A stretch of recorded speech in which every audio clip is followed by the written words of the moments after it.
प्रथम के सामने आई निहारिका और दादी की चाल की पूरी सच्चाई। तो प्रथम ने सभी घर वालों के सामने निहारिका को लगाया जोरदार थप्पड़ और खोली निहारिका की पोल।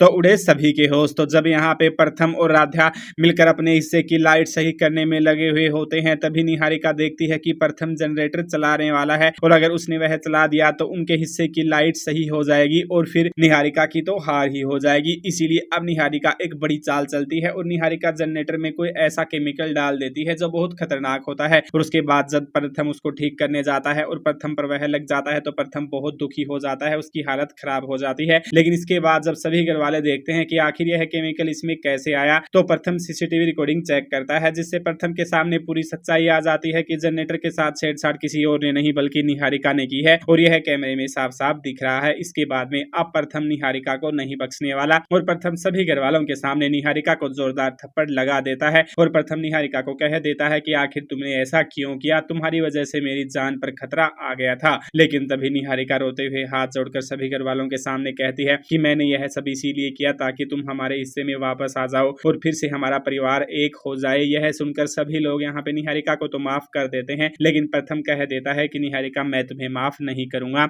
और तुमने जानबूझकर कुछ ऐसा किया है जिससे मुझे और राध्या को परेशानी हो, इसलिए अब मुझे सब समझ आ गया है कि लाइट भी तुमने ही खराब की होगी।